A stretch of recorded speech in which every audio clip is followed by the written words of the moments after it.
Hello once again. Hey, it's Dan here in Virginia. Today I thought I would show you a little upgrade I've made to my FlySky TH9X radio. I haven't had this radio too long. I've talked about it in another video, but it has a lot of features for the money and I really like it. But when you go to use it, I've found out that it holds AA batteries in the back. And I use Energizer. I use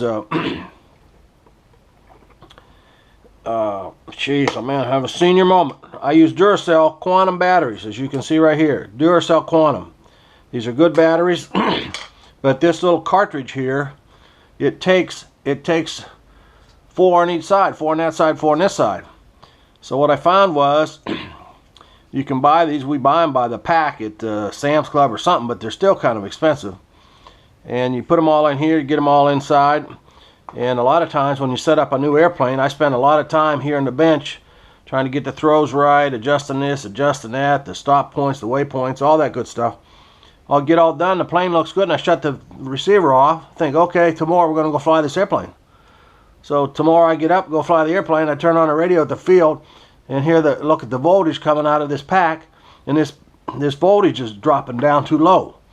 The radio will give you a warning. It'll beep you at 8.5 volts, but that's way too low. If you let it get down that low while you're flying, you probably lose signal and lose your airplane. So I wanted something to last a little longer, so I looked around. They said, hey, other videos on YouTube, you can replace this battery with a new battery by Turnigy, which is what I like their batteries anyway, but here it is. It's a Turnigy. This is a special transmitter pack battery.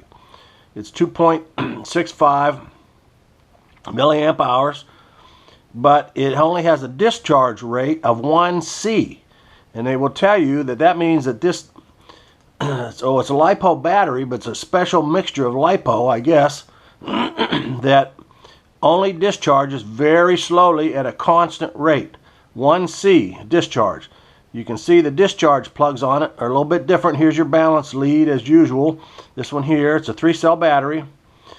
This here is the charging lead. Now this one, you can see that's the same as the servo lead. So that's the discharge. It's not an XT60.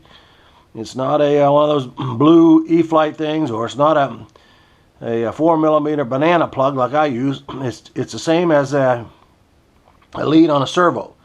So you are going to have to get, what I had to do, I forgot to bring it out, but I made a little servo lead that plugs on here and goes into an XT60, and then the XT60 can plug into my battery charger. Now the thing, if you want to change this, is this battery came with this lead to plug into the battery. Now you can see, I think you can see, these aren't the same. The one that came out of the battery, the one that was on here, was this one.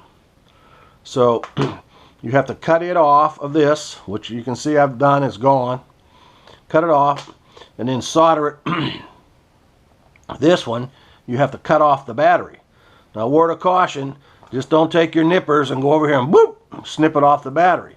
This is a at least half-charged battery when you get it from the factory. If you snip both wires at the same time, you're going to get a short, you're going to get a spark. It probably won't hurt you. It won't do the battery any good, but it's so quick it probably won't permanently damage it. So, but you at least have to go back to the bedroom and change your underwear. So it'll give you some excitement. So you cut one wire at a time. As you can see, here's a red one.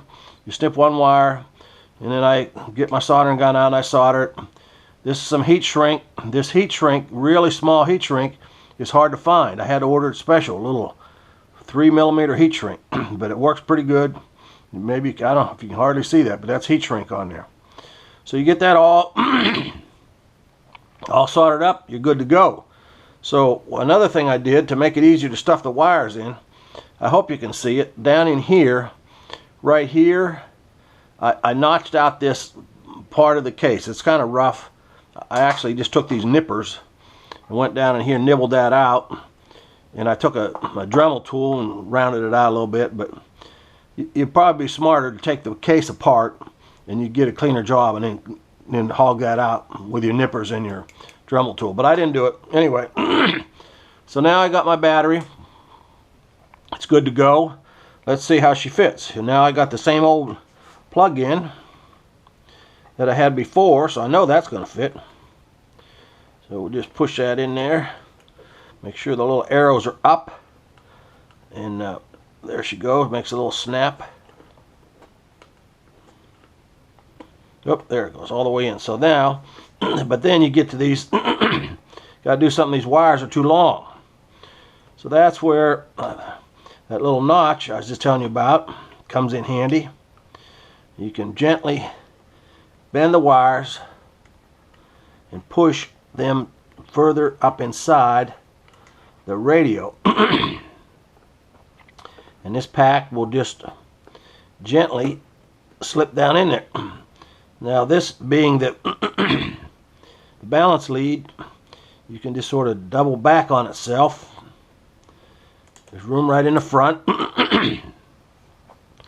This lead here, this is the